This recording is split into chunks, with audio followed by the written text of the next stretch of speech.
નમસ્કાર. માનનીય નિર્ણાયકશ્રીઓ, વંદનીય ગુરુજનો, પધારેલા મહેમાનો તથા મારા મિત્રો, હું મારા વક્તવ્યની શરૂઆત એક શાયરીથી કરવા માંગુ છું. સવારના પ્રથમ કિરણને શ્વાસમાં રાખો, દરેક મંઝિલને તમારી પાસ રાખો.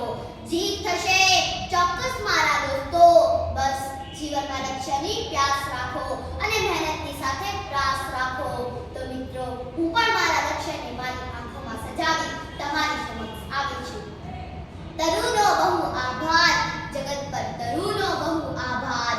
તરુનો બહુ આભાર, જગત પર તરુનો બહુ આભાર. હા મિત્રો, આ શાયરી સાંભળતા તમે તો સમજી જ ગયા હશો કે આજના મારા વક્તવ્યનો વિષય છે વૃક્ષો આપણા મિત્રો. અધીરો છે ઈશ્વર આપણને બધું આપવા માટે, અધીરો છે ઈશ્વર આપણને બધું આપવા માટે, પણ આપણે ચમચી લઈને ઊભા છીએ દરિયો માંગવા માટે. પણ આપણે ચમચી લઈને ઊભા છીએ દરિયો માંગવા માટે.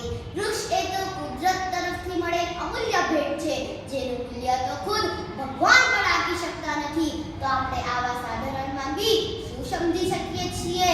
વૃક્ષો આપણા મિત્રો છે, સ્વજનો છે. વૃક્ષો છે ધરતીનો શ્વાસ, વૃક્ષો છે ધરતીનો શ્વાસ. હે માનવ, આ વાત પર રાખો ને વિશ્વાસ.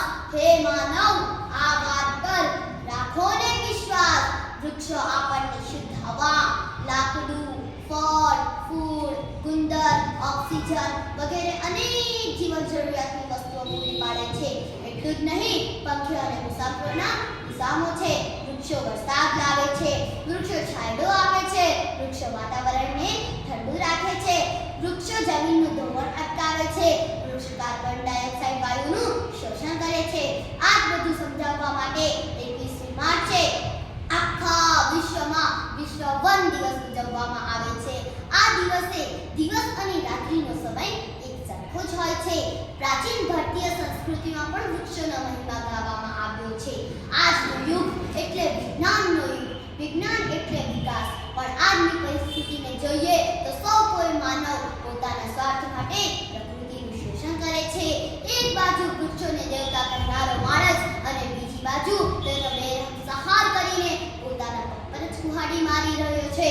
આપણે સૌ અનુભવી રહ્યા છે કે હમણાં પૃથ્વી પર ગરમીનો પારો ઊંચો થતો જાય છે, જેની પાછળનું મુખ્ય કારણ છે વૃક્ષોની ઘટતી જતી સંખ્યા. તેથી તો વૃક્ષ બચાવનું અનુસંધાન શરૂ કરવામાં આવ્યું છે.